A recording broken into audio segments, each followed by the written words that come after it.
Map basic study है, यहाँ से कोई भी अपनी तैयारी शुरू कर सकता है।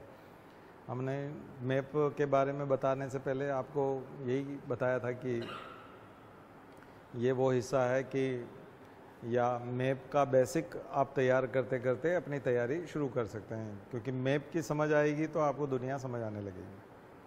और हमने पिछली बार अफ्रीका के मैप के बारे में बात की थी, तो आज हम एशिया के मैप के बारे में बात करेंगे, लेकिन उससे पहले मैप से जुड़ी हुई चीज़ें जो है वो हम आपको कुछ बताना चाहते हैं।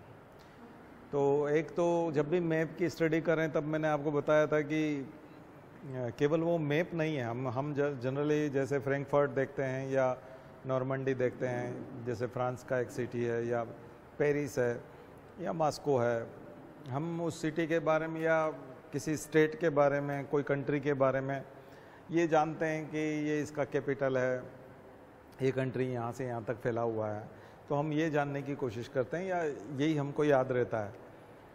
जबकि हमको परीक्षा के हिसाब से याद रखना है तो बहुत सारी चीज़ें देखना पड़ेगी। आप नक्शे पे थोड़ा सा लाइन, मैप के ऊपर लाइन खींचना सीखें। अगर आप देखेंगे कभी भी मैप पे कि आप एक लाइन खींच रहे हैं तो देखेंगे कि पूरी लाइन के ऊपर जो जो कंट्री मिल रहे हैं, जो जो सिटी हैं, जो जो भी शहर बसे हुए हैं, उसमें कुछ न कुछ सिमिलरिटीज़ है। ठीक है, फिर आप देखेंगे कि कोई कोस्टल एरिया है, पूरी दुनिया में कोस्टल एरिया में बहुत सारी कोस्टल सिटीज़ हैं, तो समुद्र के किनारे ही सबसे ज़्यादा जनसंख्या क्यों है? सबसे ज़्यादा जो पॉपुलेशन है, मोस्ट पॉपुलेटेड सिटीज़ हैं, वो कोस्टल एरिया में ही क्यों है? ठीक है, दूसरी जगह क्यों नहीं है? तो तब आपको थोड़ा सा समझ में अभी जैसे एशिया को हम लोग पढ़ेंगे तो एशिया को पढ़ते समय में थोड़ा सा हम लोगों को डीप में सोचना आना चाहिए। कई लोग मैप को मैप की तरह पढ़ते हैं, मैप की तरह नहीं पढ़ना है, ह्यूमन की तरह पढ़ना है। हम कैसे सोचते हैं, हम कैसे सोचते हैं मैप के बारे में, हम कोई कैसे सोचते हैं, या हम पहले ये देखें कि हम क्या हैं, हम क्या सोचते हैं। ठीक है, तो ऐसे जैसे आपने एक जनरल टर्म सुनी होगी, जर, जोरू और जमीन। तो जर मतलब धन और जोरू मतलब महिला, स्त्री यानी पत्नी उसकी, यानी कि विवाह, मैरिज, और जमीन मतलब जो उसका रिसोर्सेज है, जहाँ से वो कमा के खाएगा, एग्रीकल्चर या कुछ भी। इधर हम जब साइंस पढ़ते हैं तो हम पढ़ते हैं फूड, शेल्टर एंड रिप्रोडक्शन पढ़ते हैं। ठीक है, कि जो प्लांट्स हैं, एनिमल्स हैं, वो मूव करते हैं या उनमें मोबिलिटी होती है, नहीं होती है, तो वो किस आधार पे होती है? Food, shelter and reproduction. तो पूरी दुनिया में जितने भी वॉर हुए हैं, लड़ाइयाँ हुई है, चाहे महाभारत की लड़ाई देखें तो वो भी इसी कारण से हुई थी, प्रॉपर्टी के कारण हुई थी ना। मांगे गए थे 5 गांव, लेकिन मना कर दिया था दुर्योधन ने, तो फिर महाभारत हुआ। इधर सीता हरण हुआ था तो राम रावण युद्ध हुआ था। ठीक है, और ऐसे ही हम दुनिया के कई, अब यूक्रेन का और रशिया का झगड़ा जो है वो रिसोर्सेज का झगड़ा है ना, ज़मीन का ही झगड़ा है। कोई भी युद्ध, चाहे फर्स्ट वर्ल्ड वॉर देखें, सेकेंड वर्ल्ड वॉर देखें, तो आप लोग ये देखिएगा कि अगर कोई कंट्री मोस्ट पॉपुलेटेड है या कोई स्थान मोस्ट पॉपुलेटेड है, और अगर नक्शे में काफ़ी बड़ी जनसंख्या एक जगह पर इकट्ठी हो रही है, तो इतनी पॉपुलेशन किसी न किसी कारण से तो कोई न कोई उनके अंदर बिलोंगिंगनेस है, कोई न कोई उनको जोड़ के रखता है, तो वो फूड, शेल्टर एंड रिप्रोडक्शन होगा। लेकिन क्या यही होगा? नहीं, उनकी चॉइस, फूड की चॉइस, शेल्टर की चॉइस, रिप्रोडक्शन की चॉइस लगभग सेम होगी। खास करके जैसे मैं बंगाल का एग्जांपल दूं तो कोलकाता मोस्ट पॉपुलेटेड सिटी है, बांग्लादेश मोस्ट पॉपुलेटेड कंट्री है, डेंसली पॉपुलेटेड, मोस्ट पॉपुलेटेड मतलब डेंसली पॉपुलेटेड, घनत्व बहुत ज़्यादा है, एकदम लोग बहुत सटे सटे ऐसे रहते हैं। तो एक तो उनको जोड़ने वाला जो है वो बांग्ला लैंग्वेज है, और दूसरा खाने में वो मछली खाते हैं। ठीक है, और उनकी लैंग्वेज, उनका कल्चर उनको जोड़ता है। तो आपको मैप पढ़ते समय में कल्चरल हेरिटेज भी जोड़नी है ना, समझ में? मैप केवल मैप नहीं है, स्थान का नाम नहीं है। कई बार हम लोग मैप पढ़ते समय यही सोचते हैं ना, हमको मॉस्को याद आ गया, रशिया हो गया, है ना, यूक्रेन हो गया, कायव हो गया, उसकी राजधानी हो गई। हम सोचते हैं इसके ऊपर माउंटेन है, यहाँ पर प्लेटो है, ये रिवर है, जैसे गंगा रिवर से ज़्यादा कल्चर है, गंगा रिवर नहीं है, गंगा एक संस्कृति है। गंगा रिवर बहुत कम है और संस्कृति बहुत ज़्यादा है। 90% चीज़ें गंगा एक कल्चर है। रिलीजियस भी नहीं बोल सकते क्योंकि हिंदू धर्म में तो उसको पूजते हैं, लेकिन मुसलमान भी उसको मानते हैं, ठीक है ना, तभी गंगा जमनी तहजीब बोलते हैं ना। तो बिस्मिल्लाह खान जो है वो शहनाई बजाते थे गंगा किनारे, है ना। तो ऐसा नहीं है, वो एक कल्चर है, कल्चर का नाम है। इसीलिए गंगा का इंपॉर्टेंस केवल भारत में ही नहीं, बांग्लादेश में भी है, ठीक है ना। बांग्लादेश के लिए वो जमुना है, उसको वो जमुना बोलते हैं, ठीक है। तो वहाँ से लेकर के ऊपर हरिद्वार से लेकर के वहाँ से बिल्कुल गंगा सागर तक, तो जो इसी तरह से अमरनाथ भी बहुत बड़े कल्चर हैं। वो रिलीजियस प्लेस के बजाय रिलीजियस श्राइन, वहाँ बहुत सारे मुसलमान उनकी जो है मैनेजमेंट में लगे रहते हैं, ठीक है। और उनकी आजीविका है, लाइवलीहुड है, मुसलमानों की आजीविका है। कश्मीर के मुसलमानों की जो है इनकम वो अमरनाथ यात्रा पे टिकी हुई है, ठीक है ना। क्योंकि वहाँ जो लाने ले जाने का काम करते हैं वो सब कौन होते हैं, वो सब मुस्लिम्स हैं। तो कई जगह पर आप देखोगे कि जो स्थान है, रिवर है, प्लेटो है, माउंटेन है, वो कल्चर बन गया है। तो हिमालय बहुत बड़ा कल्चर है, रिलीजियस प्लेस है, कल्चरल प्लेस है। हिमालय केवल माउंटेन नहीं है, ठीक है। तो आपको ये थोड़ा जगाना पड़ेगा अपने अंदर। मैं मैप को पढ़ते समय थोड़ी जीवंतता लानी पड़ेगी, लिविंगनेस लगनी चाहिए, उसमें लगना चाहिए कि आप वहाँ के लोगों को पढ़ रहे हैं, वो लोग क्या कर रहे हैं ये पढ़ रहे हैं, ठीक है। तब जा कर के वो प्लेटो समझ में आएगा, वो चीज़ आएगी, ठीक है। ऐसे ही दक्कन का प्लेटो है, डेक्कन प्लेटो जैसे हम लोग कहते हैं। तो जब हम एशिया को पढ़ेंगे तो एशिया में कल्चरल बॉन्डिंग बहुत ज़्यादा है, कल्चरल बिलोंगिंगनेस बहुत ज़्यादा है उनमें। कई जगह पर आप देखेंगे तो पूरा अरब, तो जैसे आपने, मैं अभी एक दिन अभी पढ़ा रहा था तो एक सफिक्स लगता है रात, गुजरात, तो गुर्जर, गुर्जर से बना है गुजर, जनरली लिखते समय गुर्जर लिखते हैं। तो गुजरात वो लिखता है संयुक्त अरब अमीरात, वो लिखता है ना संयुक्त अरब अमीरात, यूएई, एमिरेट्स, इंग्लिश में बोलते हैं एमिरेट्स, लेकिन हिंदी में उसमें क्या बोलते हैं, उर्दू में उसमें अमीरात। तो अब आपको लग रहा है गुजरात का जो रात है वो अमीरात, यानी कहीं ना कहीं अरबी लैंग्वेज से जुड़ रहा है। जहाँ गुजर लोग रहते हैं, जहाँ अमीर लोग रहते हैं, अमीर कौन है, वो वाले अमीर, वो अमीर नहीं, अमीर मतलब रिच पर्सन नहीं, अमीर उनके उसमें एक क्लास है मुसलमानों में। तो जहाँ वो अमीर हैं, मतलब तो कितने अमीरेट्स थे, तो 7 एमिरेट्स हैं। तो इसलिए संयुक्त अरब एमिरेट्स, जैसे यूनाइटेड स्टेट ऑफ अमेरिका बोलते हैं, तो यूनाइटेड स्टेट 50 स्टेट्स हैं इसलिए वो यूनाइटेड स्टेट है। ये इतने सारे एमिरेट्स हैं इसलिए वो यूनाइटेड एमिरेट्स हैं, अरब एमिरेट्स हैं। तो अरब में एमिरेट्स थे। तो आप चीज़ें छोटी छोटी हैं, ठीक है।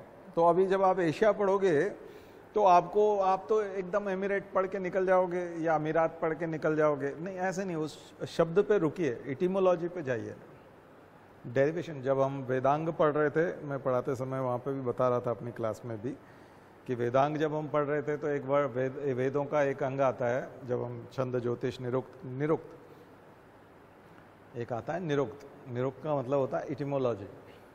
ये जो एग्ज़ाम है, ये अगर आप इटिमोलॉजी को समझ लेंगे ना इसकी, कि ये जो वर्ड है, तो फिर आप देखेंगे कि ये एग्ज़ाम बहुत सिंपल है। आईएएस की परीक्षा बहुत सिंपल एग्ज़ाम है। आप रटना चाहेंगे तो फिर फंस जाएंगे, आप इसको रटना चाहते हैं तो फिर दिक्कत आ जाएगी, क्योंकि ये रटने की एग्ज़ाम नहीं है। किसी भी शब्द को पढ़ते समय में आप रुक कर के उसके बारे में जानने की कोशिश करते हैं, आप विकिपीडिया पे जाके देखते हैं, आप उसकी डेफिनेशन देखने की कोशिश करते हैं, उसकी एटिमोलॉजी देखने की कोशिश करते हैं। अगर आप ये करते हैं तो ये बहुत आसान एग्ज़ाम है, बहुत सिंपल एग्ज़ाम है। कई जगह पर आंसर ही लिखा होगा, सीधा सीधा आंसर ही लिखा होगा, पर वो आपको इसलिए नहीं दिखेगा क्योंकि आपने कभी उसको जानने की कोशिश नहीं की, इसलिए आपके लिए वो कठिन हो जाती है। क्योंकि आप सोचते हो कि हमने जो रटा है ना, हमने जो रटा है, आपने उसकी इटिमोलॉजी जानने की कोशिश नहीं की, रटने की वजह से। जैसे अगर कोई हल्दी घाटी प्लेस को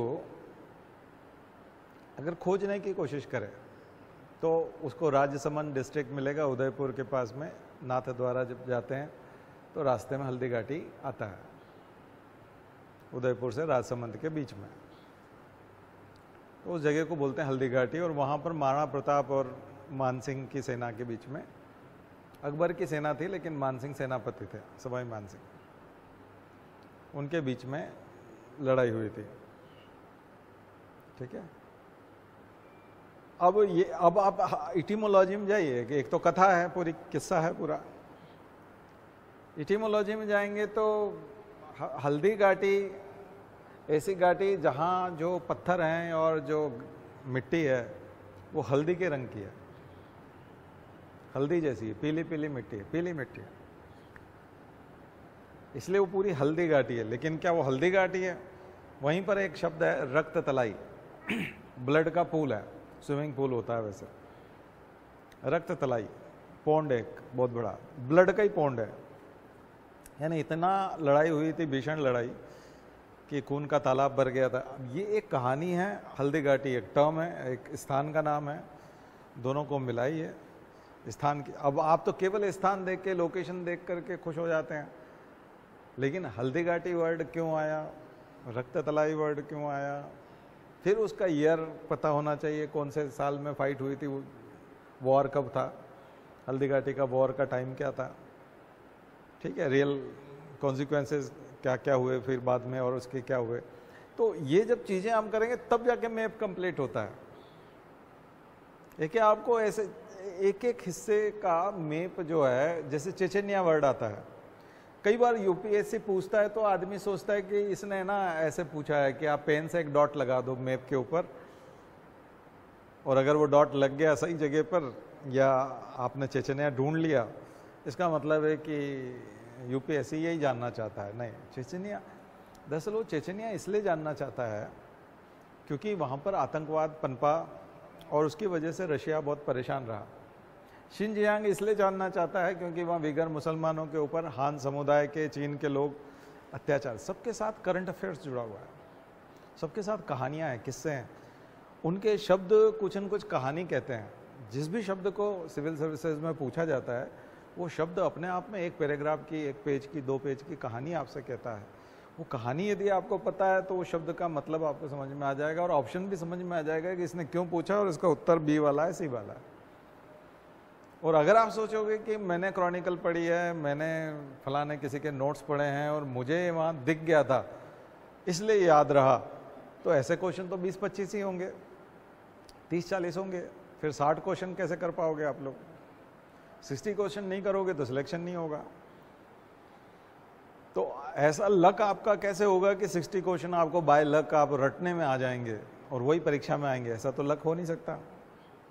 इसलिए आपको पढ़ना पड़ेगा और समझना पड़ेगा, उसको रुकना पड़ेगा उस वर्ड के ऊपर। तो इसलिए मैप स्टडी आसान नहीं है, ये कोई 1-2 दिन की प्रोसेस नहीं है। रोज आधा घंटा मैप पढ़ना चाहिए डेली। ये इसका कोई ऐसा नहीं कि 7 दिन हमने साल में दे दिए, 7 दिन मैप स्टडी करेंगे, ऐसा नहीं है। 7 दिनों की मैप स्टडी से बात नहीं बढ़ेगी। डेली आपको एटलस अपने पास रखना होगा। अब विकिपीडिया देखिए, कुछ चीज़ें जो है टीचर सजेस्ट नहीं करते थे, मैं सजेस्ट करूँगा। विकिपीडिया भी, चैटजीपीटी भी, ग्रोक आया है वो भी, सब तरह की चीज़ें मैं सजेस्ट करूँगा। ग्रोक से थोड़ा सा एलन मस्क, थोड़ा सा मैं उनकी आइडियोलॉजी से इम्प्रेस नहीं हूँ, इसलिए एकदम हार्टली सजेस्ट करने में मुझे दिक्कत आती है। क्योंकि ट्रंप का देखा आपने अभी आते ही, जो है ना, क्या कर रहे हैं डोनाल्ड ट्रंप? अभी तो शिक्षा विभाग ही बंद करने का, कल एजुकेशन डिपार्टमेंट बंद करने का वो कर दिया उनने ऐलान। ठीक है, तो वो गरीबों के दुश्मन हैं। दरअसल थोड़ा सा मैंने अपनी क्लास में भी बताया, आपको भी बताना चाहता हूँ। बेसिकली इसकी हिस्ट्री मैंने बताई थी क्लास में। अब चूँकि ये इस क्लास की बात मैं यहाँ ओपनली ये यूट्यूब पे जाएगी, इसलिए बता रहा हूँ। दरअसल ये जो जर्मन थे दरअसल, वाकई में एलन मस्क और ये जो खास करके जो डोनाल्ड ट्रंप है, ये जर्मन कम्युनिटी है। ये वो हिटलर की फैमिली के लोग हैं एक तरह से। इनका कलर और ये सब जो गोरे हैं ना, वाइट पीपल जिनको कहते हैं, तो वो जर्मन लोगों में बहुत ज़्यादा सुपीरियरिटी कॉम्प्लेक्स था उस समय में। और उसी सुपीरियरिटी कॉम्प्लेक्स की वजह से होलोकास्ट हुआ था, यहूदियों को मारा था। और यहूदियों को उन्होंने नॉन वाइट कहा था, जबकि इज़राइल के लोग हैं, इज़राइल के प्रधानमंत्री याक शिराक से जो भी पहले थे और जो भी अभी हैं, और पुराने किन्हीं को भी आप देखो, फोटोग्राफ आप देखते होगे, तो हम लोगों से वो ज़्यादा वाइट हैं और हम उनको वाइट ही मानते हैं। यहूदी को, जू को हम कभी ब्लैक थोड़ी मानते हैं। जू तो वाइट ही हैं, गोरे दिखते हैं, लेकिन उनके लिए वो भी काले हैं, नॉन वाइट हैं। किनके लिए? जर्मन लोगों के लिए। मतलब उनके अंदर इतना सुपीरियरिटी कॉम्प्लेक्स है अपनी रेस को लेकर, अपनी प्रजाति को लेकर के, बहुत ही भयंकर सुपीरियरिटी कॉम्प्लेक्स है। और ये कॉम्प्लेक्स और ज़्यादा गहरा गया, खास करके चूँकि यूरोप में पढ़ाऊँगा तो उससे पहले ही आपको ये कम से कम भूमिका बना दूँ। वो कॉम्प्लेक्स और ज़्यादा गहरा गया जब फर्स्ट वर्ल्ड वॉर हुआ और सेकेंड वर्ल्ड वॉर हुआ। और जर्मन इसलिए लड़ रहे थे कि उनके पास कोई कॉलोनी नहीं थी। ब्रिटेन के पास में आधी दुनिया थी, आधी दुनिया की कॉलोनीज ब्रिटेन के पास थी, फ्रांस के पास कॉलोनी थी, स्पेन के पास कॉलोनी थी, लेकिन जर्मनी के पास में कोई कॉलोनी नहीं थी। ये फ्रस्ट्रेशन था। और दोनों वॉर लड़ने के बाद भी उनके हाथ कॉलोनी नहीं लगी। तो इसलिए यूनाइटेड स्टेट अमेरिका जब वो लोग गए तो उन्होंने देखा जाए तो इन लोगों के अगेंस्ट, यूरोप के अगेंस्ट ही अपने नियम बनाए। और वहाँ वो ब्लैक लोगों को ले गए थे स्लेव्स बना के, गुलाम बना के। काले लोगों को अफ्रीका से ले गए थे गुलाम बना के, और अमेरिका विकसित किया। और अमेरिका का जो ये जितना भी विकास है, इसके पीछे बहुत सारा संघर्ष है। उसके पहले सिविल वॉर भी है, इंडिपेंडेंस वाला, और जो तमाम तरह की घोषणाएं हैं और डिक्लेरेशन है, उन सबको आप देखोगे तो ये जो जर्मन है बड़े फ्रस्ट्रेटेड थे। इसलिए आपने देखा होगा कि हम इधर ड्राइविंग करते हैं, वो उसके उल्टी साइड में ड्राइविंग करते हैं। वो हम लेफ्ट चलने को बोलते हैं, वो राइट चलने को बोलते हैं। सब कुछ उल्टा है। यहाँ तक कि ये जो पिन है लगाने वाले, ये भी उल्टे हैं। वो चपटा पिन यूज़ करते हैं यूरोप वाले, गोल पिन यूज़ करते हैं। हम लोगों ने कॉपी किया ब्रिटेन को, यूरोप को, क्योंकि हमारे यहाँ अंग्रेज रहे थे, हम अंग्रेजों की कॉलोनी थे। लेकिन अमेरिका बिल्कुल उल्टा है, एज ए प्रोटेस्ट कि हम तुमको कॉपी नहीं करेंगे। तो ये जो चीज़ें रही, वो जब अमेरिका में गए, ऐसे लोग गए, तो वहाँ कुछ लोग जो थे वो स्लेव्स का विरोध करते थे कि यानी कि स्लेवरी नहीं होना चाहिए, गुलामी नहीं करवा सकते आप किसी आदमी से, दास प्रथा नहीं होनी चाहिए। खास करके अब्राहम लिंकन, हैरियट स्टोक की वो किताब पढ़िएगा, अंकल टॉम्स केबिन, है ना, टॉम काका की कुटिया, हिंदी में भी अवेलेबल है। तो वो स्लेव्स नहीं चाहते थे। वो सारे के सारे डेमोक्रेट्स बने, है ना, डेमोक्रेटिक पार्टी जो बाइडेन की पार्टी है। और जो लोग वहाँ पर बड़े बड़े फार्म हाउस लेकर के बैठ गए, अमेरिका की सारी संपत्ति को उन्होंने अपना बना लिया, बाकी सबको स्लेव्स माना। और वो किसी को भी काले आदमी को देखने, नॉन वाइट को नहीं देख सकते थे। नॉन वाइट में सब आ गए। ब्लैक होने का मतलब केवल अफ्रीकन नहीं है, इंडियन भी ब्लैक ही हैं। तभी काला कुली बोला था गांधी को साउथ अफ्रीका में, ब्रिटिश ने, है ना। उनके लिए वो वाइट मतलब वाइट, वो खुद वो वाली नस्ल, यूरोप वाली वो वाली नस्ल, गोरी वाली, और खास करके जर्मन। तो इसलिए जो ट्रंप है, आप देख रहे हो अभी ट्रंप जो है, डोनाल्ड ट्रंप, वो अपनी उस आइडियोलॉजी को लेकर के जीता है। उन सबको, जितने भी नॉन वाइट्स हैं, यानी उनकी कम्युनिटी के अलावा जितने भी लोग हैं, उनके लिए उसके अंदर कोई सिंपैथी नहीं है। तभी वो सारे के सारे ग्रीन कार्ड भी ख़त्म कर रहा है, बोल रहा है कि नहीं, इसको भी भगाओ यहाँ से, उसको भी ये करो। इंडिया की दोस्ती, इंडिया की तो नहीं है, मोदी की पर्सनल दोस्ती है ट्रंप से। तो बोलते मेरे दोस्त की चोरी मैंने पकड़ ली, ये हमको इतने सालों से बेवकूफ़ बना रहे थे, ये लैंग्वेज है उसकी। तो आप समझ सकते हैं कि कितना खतरनाक ट्रेंड आया है, मतलब पूरी दुनिया में। तो ये युगांतरकारी परिवर्तन है। और एक और कुछ टाइमलाइन लिख लीजिएगा जो मैं लिखवाना चाह रहा था, कि जब भी कभी बड़े चेंज आए हैं परीक्षा में, वो प्रश्न बनते हैं। बड़े चेंज जो है अभी आ रहे हैं, पूरी दुनिया का मॉडल चेंज हो रहा है, पूरी दुनिया का सॉफ्टवेयर हार्डवेयर चेंज कर रहे हैं। और ये अभी वहाँ से शुरू हो गया है और उसने करना शुरू कर दिया है, और वो एक एजेंडे के साथ आया है व्यक्ति, जो इंडियंस के लिए कभी भी अच्छा नहीं हो सकता, क्योंकि हम नॉन वाइट हैं, हम उनके उसमें हिट लिस्ट में, हम उनके एक तरह से विरोधियों में आएंगे, फीवर में कभी नहीं आ सकते। अब वो ठीक है सुपर पावर है ये है, लेकिन वो पढ़ाई लिखाई को भी उस तरह से तवज्जो, उसका कहना है कि ये जो गरीबों के बच्चे हैं या जो भी हैं अपने खर्चे से पढ़ें, आत्मनिर्भर बने, सेल्फ डिपेंड बने, हम नहीं पढ़ाएंगे। 20 लाख करोड़ का जो खर्चा है वो हम नहीं देना चाहते शिक्षा के नाम पे। तो ये जो एक अभी का जो ट्रेंड है उसको देख के भी आप अंदाज़ा लगा सकते हैं। तो 4 पार्ट में दुनिया को बांट लीजिए, इंडिया को बांट लीजिए पढ़ने के लिए। कुछ इंपॉर्टेंट क्वेश्चंस बता देता हूँ मैं, यहाँ से निकलेंगे। पहला वाला 1995 से लेकर 2000 तक, 95 से लेकर के 2000 वाला जो समय है,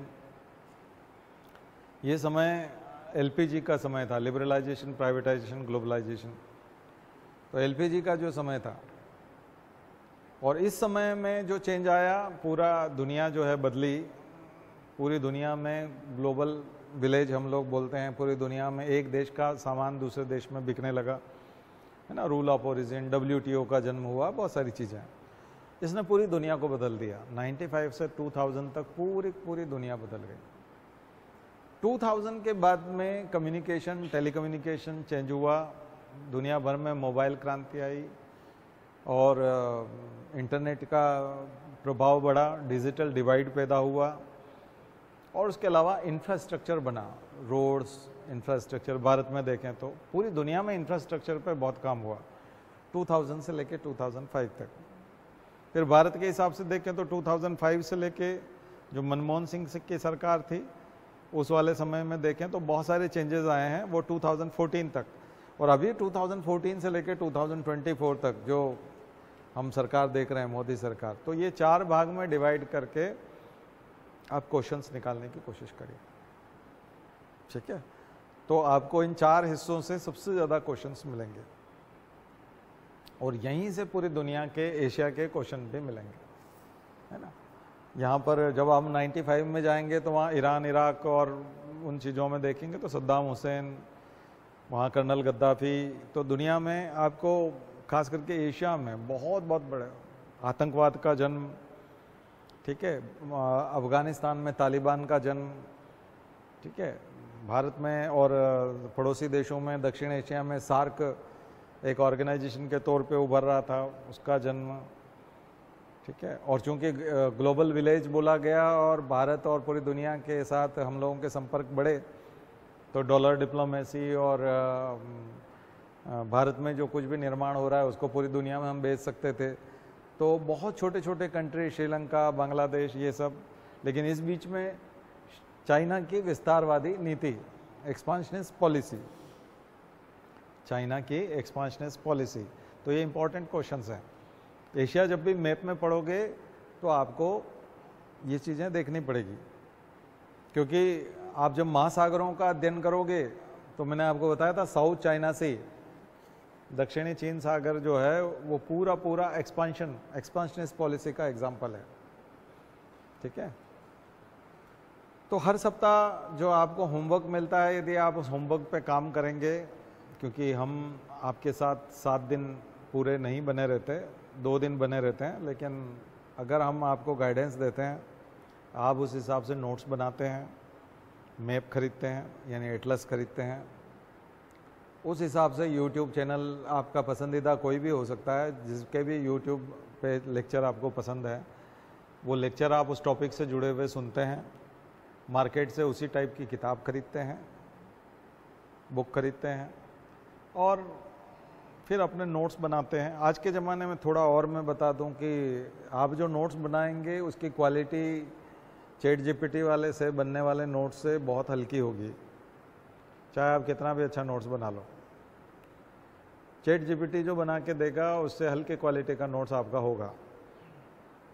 आप 5 चीज़ें लिखोगे, वो 15 बताएगा आपको। तो फिर आप ये बचकानी हरकत ना करें। तो फिर क्या करें, परीक्षा में, चूंकि लिखने की परीक्षा है इसलिए लिखने की आदत तो डालनी है, क्योंकि लिखने की आदत अगर नोट्स नहीं बनाएंगे, चैट जीपीटी पे बने रहेंगे, मोबाइल या कंप्यूटर पे ही बने रहेंगे, तो फिर तो लिखने वाले में फेल हो जाएंगे। तो फिर सबसे बेस्ट तरीका है कि आप नोट्स बनाने के बजाय क्वेश्चंस निकालो, इंपॉर्टेंट क्वेश्चंस, वो भी चैट जीपीटी से पूछ सकते हो कि मुझे इस साल का 2025 का मेंस लिखना है और मुझे हिस्ट्री का इंपॉर्टेंट क्वेश्चन चाहिए या करंट अफेयर्स का इंपॉर्टेंट क्वेश्चन चाहिए, वो आपको क्वेश्चन देगा। या फिर प्रीवियस ईयर क्वेश्चन पेपर, पर प्रीवियस ईयर क्वेश्चन पेपर लगाने से इसलिए फ़ायदा नहीं क्योंकि क्वेश्चन रिपीट करता नहीं यूपीएससी, तो वो फिर टाइम वेस्ट है। थोड़ा सा स्मार्ट तरीका अपनाना पड़ेगा आपको। कई लोग भ्रमित हैं कि हम पुराने सालों के पेपर लगा लें या फिर हम ऐसे ही प्रैक्टिस कर लें। अब दिल्ली के यहाँ इंदौर की एक कोचिंग तो आज से 25 साल पहले मुझे कुछ बच्चों ने बताया था कि वो लिखने की प्रैक्टिस करवाने के लिए दैनिक भास्कर का फर्स्ट पेज लिखवाते थे।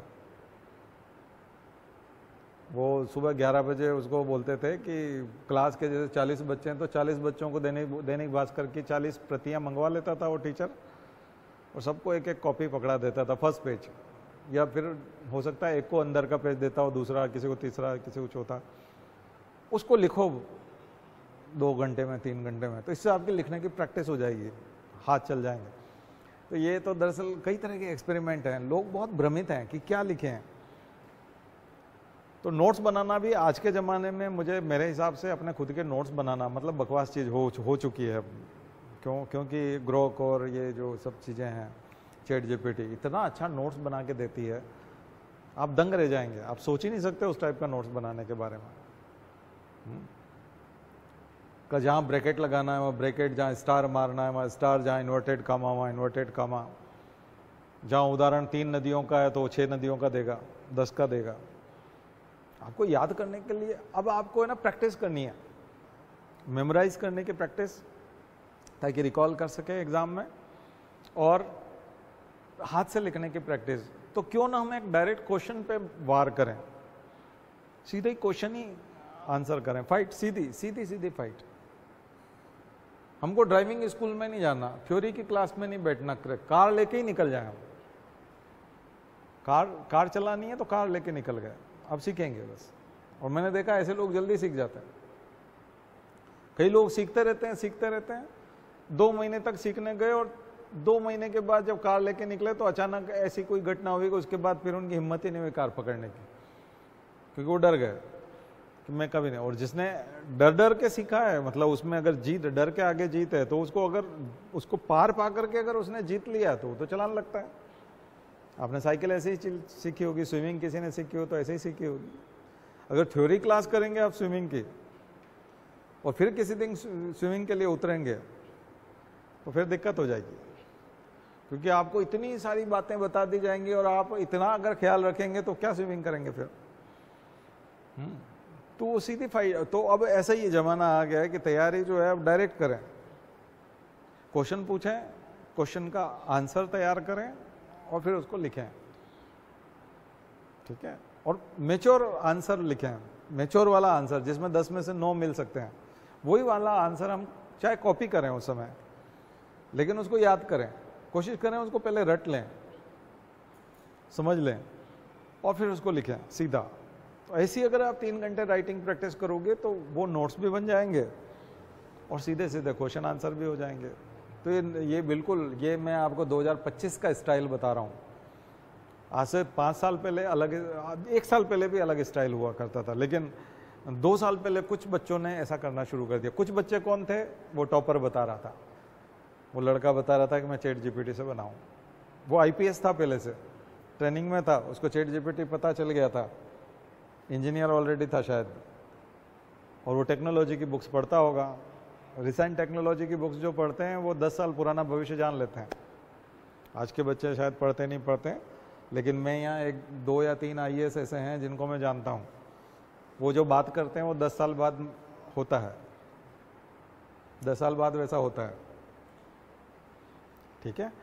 तो वैसा आपको देखने को मिलता है। तो ऐसे लोग, हाँ, सारे आईएएस नहीं हैं, यहाँ 300 आईएएस हैं, उसमें तो 2 या 3 आईएएस ही ऐसे हैं, ठीक है। बिटकॉइन मुझे बताया था, मैंने आपको बताया 2013 में बताया था उन्होंने। ऐसे ही वही व्यक्ति मैं जिनकी बात कर रहा हूँ, ऐसे ही टेबल टेनिस खेलते खेलते उनने बेड पटक दिया था। बोले एक बात सुनो, तो मैंने उनसे उधार ले रखे थे 10,000 रुपये। तो बोले तुमने मेरे से 10,000 रुपये ले रखे हैं। मैंने कहा हाँ। तो तुम 5,000 का बिटकॉइन खरीद लो आज, तुम मतलब लौटाने वाले हो ना। मैंने कहा हाँ, मैं एक आध दिन में लौटा दूँ। बोले लौटाना नहीं है, 5,000 तुम रखो हमेशा के लिए, लेकिन 5,000 का बिटकॉइन खरीद लो। हमने कहा ऐसे कैसे खरीद लें बिटकॉइन? मैंने कहा बिटकॉइन है क्या? 100 रुपये में मिल रहा था 100 रुपये का एक बिटकॉइन। अभी 35 लाख रुपए का है, बल्कि 40 लाख का एक बिटकॉइन। मैंने कहा बोले तुम मेरे पैसे पानी में फेंक दिए, सोचो तुमने फेंक दिया, मैं तुमको 5,000 का इनाम तो दे ही रहा हूँ। मैंने कहा नहीं, मैं ऐसे नहीं फेंक सकता पैसे। मैंने कहा ये बकवास चीज़ है, बिटकॉइन क्या चीज़ है, मैं क्यों खरीद लूँ? ये तो एक काल्पनिक चीज़ है, कंप्यूटर पर बस ऐसे ही बिटकॉइन है बना हुआ, असली में पैसे कहाँ हैं? बोले नहीं, इसका बहुत भयंकर फ्यूचर आने वाला है, तुमको पता नहीं है, तुम इसको खरीदो। मतलब मैं तो खरीद नहीं सकता, मैं नौकरी में हूँ, लेकिन तुम खरीदो। मैंने कहा मैं क्यों खरीदूँ, ज़बरदस्ती पानी में क्यों फेंकना है पैसे? लेकिन मैंने अगर वो 5,000 के बिटकॉइन मैंने चुनाव लड़ा उस समय में 80 लाख रुपए खर्च कर दिए उन्हीं दिनों में, फिर एक आध साल के अंदर अंदर ही। लेकिन मैंने बिटकॉइन नहीं खरीदा, जबकि वो आदमी चिल्लाता रहा कि बिटकॉइन खरीदो। 100 रुपये 35 लाख 40 लाख होने वाले थे। 100 रुपये कितने होने वाले थे? 35 लाख। ऐसे 5,000 के खरीदे होते तो करोड़ों रुपए होते। और अभी गवर्नमेंट ने उसको पिछले बजट में क्या किया, 2023 वाले में कहा कि 30% आप टैक्स जमा कराओ और जो बिटकॉइन से कमाई है वो वाइट हो जाएगी। तो 100 करोड़ अगर होते तो 30 करोड़ सरकार को देते, 70 करोड़ हमारे अकाउंट में दिखते, वाइट मनी हो जाता। आया समझ में? तो कहने का मतलब ये है कि जो पढ़े लिखे लोग हैं ना, ये जो जिनको हम समझ नहीं पाते हैं, अब मैं ऐसे लोगों की बात बहुत ध्यान से सुनता हूँ, वो फ्यूचर बताते हैं। इसलिए मैं आपको चैट जीपीटी बता रहा हूँ, इसलिए मैं बता रहा हूँ आपको कि आप बकवास की तरफ ध्यान न दें, अपना नोट्स बनाएं, प्योर नोट्स बनाएं, अच्छा नोट्स बनाएं, क्वालिटेटिव नोट्स बनाएं, क्योंकि दूसरे लोग बना के आगे निकल रहे हैं, आप यहाँ बैठे बैठे रह जाएंगे। फालतू के एक्सपेरिमेंट ना करें कुछ भी, ये पढ़ लें वो पढ़ लें, इससे दिमाग बढ़ जाए। दिमाग भी अब बढ़ाने की ज़रूरत नहीं है। मैंने अभी आपको बताया कि आप चीज़ों को महसूस करें, कल्चरल चीज़ों को महसूस करें। महसूस करने वाली चीज़ें अलग है, उसको पढ़ना पड़ेगा, इटिमोलॉजी में जाइए, पर इटिमोलॉजी भी उसी से पूछिए, इस वर्ड का हमको बताइए, डेरिवेशन बताइए, डेरिवेट ये कहाँ से आया, ये डिराइव कहाँ से हुआ, बताइए ना इसका। अब तो आपको जानने के लिए कुछ भी परेशान होने की ज़रूरत नहीं है। कोई एनसाइक्लोपीडिया में जाने की ज़रूरत नहीं, कोई डिक्शनरी की ज़रूरत नहीं, कोई टीचर की ज़रूरत नहीं, कोई गाइडेंस की ज़रूरत नहीं है। सीधा जा करके चैट जीपीटी का खास करके पेड वर्जन ले लीजिए, अपना ईमेल से रजिस्टर करिए और $10-20 वाला जो भी महीने का हो वो वाला खरीद लीजिए। क्वेश्चन मारना शुरू करिए, थोड़ी देर में वो एग्जॉस्ट हो जाएगा, फिर आपको कहेगा अभी मैं नहीं दे सकता। फिर आप फ्री वाला तो थोड़े से ही देता है, लेकिन वो जो पेड वाला है वो थोड़ा और ऑप्शन है उसमें। इन सब को करिए, प्रैक्टिस करिए, आप बहुत बहुत तेज भागेंगे दुनिया में। बहुत तेज भागने की ज़रूरत है, क्योंकि कुछ लोग कंपटीशन है ये, इसमें भाग रहे हैं, बहुत तेज़ी से भाग रहे हैं। और अगर आपने कॉम्प्रोमाइज़ किया या अगर आपने सोचा कि नहीं ये सब चीज़ें तो ये है, तो फिर आप यहीं रह जाएंगे।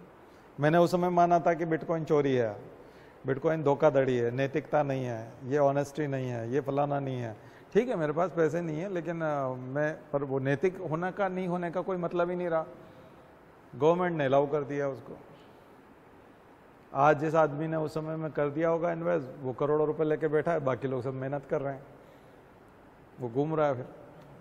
और भारत के लगभग सभी शहरों में उसके मकान होंगे, हाँ, करोड़ों रुपए होंगे उसके पास। मैंने खुद ने 80 लाख रुपए चुनाव में खर्च कर दिया, लेकिन इधर नहीं लगाया। उस समय में 80 लाख का बिटकॉइन खरीदा होता था। शुरू में मैं जब बिटकॉइन को जान रहा था 50 रुपए के आसपास था, तब से मैं जानता हूँ और मैं समझता भी था। लेकिन हम वो डिजिट मैगजीन, वो जो रेलवे स्टेशन पे भी जो कंप्यूटर से जुड़ी हुई इंफॉर्मेशन टेक्नोलॉजी से आईटी वाले जो मैगजीन्स पढ़ते थे, वो हम लोग नहीं पढ़ते। ये जो लोग जिनके मैं बोल रहा हूँ ना, कुछ लोग वो बहुत डीप में सोचते हैं, वो दुनिया का फ्यूचर जानते हैं और उस फ्यूचर के हिसाब से बात करते हैं। तो मैं आपको जो तैयारी का तरीका बता रहा हूँ वो उसी टाइप का तरीका है। अगर आप अभी इस पे नहीं चलेंगे तो 1 या 2 साल बाद ठगा हुआ महसूस करेंगे, क्योंकि अब आपको मुझे जैसे ठगा हुआ महसूस करने के लिए पूरा 15 साल इंतजार करना पड़ा है ना। लगभग 15 साल बाद मैं ठगा हुआ महसूस कर रहा हूँ कि मैंने बिटकॉइन खरीदा होता। आपको सिर्फ 2 साल बाद ही ठगा हुआ महसूस करेंगे आप, केवल 2 साल लगेंगे, 2 साल बाद ही रिजल्ट आ जाएंगे कि हम गलत कर रहे थे। तो मैं आज आपको सही राय दे रहा हूँ, बिना किसी हिचक के अच्छे क्वालिटी के नोट्स बनाइए। नोट्स बनाइए मतलब क्वेश्चन दीजिए, क्वेश्चन का आंसर प्राप्त कीजिए, उस आंसर को ईमानदारी से, इत्मीनान से पूरा डूब के पढ़िए, एक एक वर्ड पे ध्यान देने की कोशिश कीजिए, उसको ग्रैस्प कर लीजिए, वो आपको एग्ज़ाम में जा कर के लिखना है। अगर आप उसको एग्ज़ाम में लिखने में कामयाब हो गए तो पक्का आप IAS हैं। बाकी जिसने जितने नोट्स बनाए हों, जितनी किताबें की हो, जितनी कोचिंगें की हो, सब बेकार है, सारी कुर्बान है उसके ऊपर, कोई मतलब नहीं है उसका। जिसने भी उस क्वालिटी वाले आंसर को रट लिया, उसमें से 90%, 70%, 60% भी लिख दिया एग्जाम में जाकर के, वो IAS हो जाएगा। कितना आसान हो गया। अभी मैं आपको नहीं, हम लोग जब नोट्स बनाते तब बहुत सारे रिसोर्सेज सामने रखते थे, उसको पढ़ते थे, उसके बाद या फिर उन सब में से मिला कर के नोट्स बनाते थे और अच्छा भी महसूस होता था। लेकिन अब अच्छा महसूस कराने के चक्कर में आप परेशान मत होइए। अच्छा नहीं महसूस कराना, अब आपको बनना है। और बनने के लिए मार्केट में एक ऐसा रिसोर्स आया हुआ है कि जो लोग यूज़ कर रहे हैं, अगर आप नहीं करेंगे तो आप पीछे रह जाएंगे। वो तो कर रहे हैं, आपके साथी लोग कर रहे हैं। तो बहुत ये जो मैंने जितनी भी क्लासेस ली हैं वो लगभग उसी मॉडल को सपोर्ट करती हुई हैं। मेरी क्लासेस आप पुरानी जा कर के देखिए, यूट्यूब की क्लासेस, यहाँ पीछे कोई बोर्ड पे मैंने कोई चीज़ वर्ड वगैरह कुछ नहीं समझाया हुआ है, कोई लिखा नहीं है। मेरे लेक्चर्स हैं, वो लेक्चर्स आपको उनके आंसर से मैच करते हुए दिखेंगे। वो जो चैट GPT आंसर देगा और वो परफेक्ट आंसरिंग जब करेगा तो मेरे जो वो लेक्चर हैं वो उसके साथ मैच करते हुए आपको दिखेंगे। और अगर आपको भावनात्मक और तथ्यात्मक पुटी लेना है, फैक्चुअल, तो फिर मेरे लेक्चर देख लीजिए, आंसर वहाँ से ले लीजिए, लेक्चर मेरे देख लीजिए, दोनों को मिला दीजिए, हो गया काम, परफेक्ट आंसर हो गया अब आपका, कोई शंका ही नहीं बची। तो हम उसके साथ रिदम में उस साल से चल रहे थे, 10 साल पहले से यहाँ लेक्चर चल रहे हैं, 2014 से। रिकॉर्डिंग हमारी पड़ी हुई है 2017 से। 3 साल तक हमने कोई रिकॉर्डिंग नहीं किया, बिना रिकॉर्डिंग के ही लेक्चर देते रहे। लेकिन आपको फ़ायदा ये है कि 2017 से जो लेक्चर पड़े हुए हैं उनको, अधिकांश लेक्चर को हम और क्वालिटी फाइन कर रहे हैं। अब उनमें जिनमें साउंड का डिस्टर्बेंस था वो बस 1 आध महीने का काम हो रहा है, उसके बाद सारे लेक्चर को, पुराने लेक्चर्स को नए फॉर्मेट में बिना किसी डिस्टर्बेंस के, नॉइस कैंसलिंग के साथ में हम लोग फिर से लॉन्च करेंगे। वो अब चैट GPT के ज़माने में बहुत रिलेवेंट है, बहुत ज़्यादा प्रासंगिक हो गए हैं। उसका कारण ये है कि वो जो आंसर है उनकी लेजिटिमेसी कहाँ से आएगी, वो आंसर सही है या नहीं, चैट GPT सही बोल रहा है कि नहीं बोल रहा है, उसकी क्वालिटी कैसी है, वो क्वालिटी चेकिंग जो है आपको हमारे लेक्चर से मिल जाएगी। तो लेक्चर देखिए, क्वालिटी चेक कीजिए, आंसर पूछिए, आंसर राइटिंग कीजिए, हो गई तैयारी। बहुत ज़्यादा किताबों के पीछे मत भागिए कि ये किताब खरीद लें, वो आप पढ़ ही नहीं पाएंगे। अब किताब पढ़ने के ज़माने गए, अब कई सारे पेज पढ़ने के ज़माने गए। डायरेक्ट जिस्ट आपको चाहिए, कहानी चाहिए, रिलेवेंस चाहिए, अगर आपको कॉन्टेक्चुअल एनवायरनमेंट चाहिए तो वो हमसे लीजिए, हमारे लेक्चर से लीजिए, आपको पूरा एनवायरनमेंट मिलेगा। ऐसा लगेगा जैसे आपने ढेर सारी किताबें पढ़ ली है, वो हमारे लेक्चर को सुनने के बाद ही महसूस होने लगेगा। और अब लेजिटिमेसी चाहिए और क्वालिटी चाहिए और अच्छा आंसर चाहिए, वो आप टेक्नोलॉजी से लीजिए, टेक्नोलॉजी आपको बेस्ट आंसर देगी। दोनों को मिला दीजिए, फिर परफेक्ट आंसरिंग होगी। आपको कोई नहीं रोक सकता, प्रीलिम्स मेंस इंटरव्यू कहीं नहीं रुकोगे आप। करंट अफेयर्स जरूर करना पड़ेगा ये, लेकिन ये भी उसी से करिए। वो करंट अफेयर्स प्लेन इन्फॉर्मेशन नहीं है, वो कोई आज तक चैनल या दैनिक भास्कर का करंट अफेयर्स नहीं देगा आपको वो। और उसको बोलिए कि हमको UPSC का जो 2025 का एग्ज़ाम है, प्रीलिम्स या मेंस, और ये, और कुछ नहीं तो उसका अटैच वाला जो वो जो साइन है, उस अटैच में उसको अपलोड कर दीजिए सिलेबस को, और पिछले कुछ सालों के पेपर अपलोड कर दीजिए उसको, तो वो समझ लेगा। ये मशीन लर्निंग हो जाएगी, वो समझ जाएगा कि आपको कौन सा वाला आंसर चाहिए और किस क्वालिटी का आंसर चाहिए, वो क्वालिटी चेक कर लेगा। पिछले सालों के क्वेश्चन से, ठीक है, और सिलेबस से। फिर आपको जो वो आंसर देगा वो और ज़्यादा परफेक्ट है। कुछ नहीं तो हमारा टेक्स्ट फॉर्म निकाल लीजिए। हम जो लेक्चर दे रहे हैं किसी टॉपिक के ऊपर, जैसे इंडियन कल्चर के ऊपर है, चालकोलिथिक के ऊपर है, इंडस वैली सिविलाइजेशन के ऊपर है, या फिर डायरेक्टिव प्रिंसिपल्स के ऊपर है, हमारा लेक्चर का टेक्स्ट फॉर्म निकल आएगा, टेक्स्ट में आ जाएगा, उसको पढ़ा दीजिए उसको कि ये है मिस्टर फलाने और ये एक लेक्चर दे रहे हैं और ये अपने लेक्चर में ये चीज़ें बता रहे हैं जो हम आपको दे रहे हैं। अब हमको इसका क्वेश्चन चाहिए, इसी का आंसर चाहिए, ठीक है। तो ये जो है, मैं अब क्या है कि अब मैं आपको घुमा फिरा के बात करूं, वहीं से कुछ चीज़ें सीख के आऊं और यहाँ अपना इंप्रेशन झाड़ूं और आप भी मान जाओ कि क्या कमाल के टीचर हैं, तो ये बकवास चीज़ है।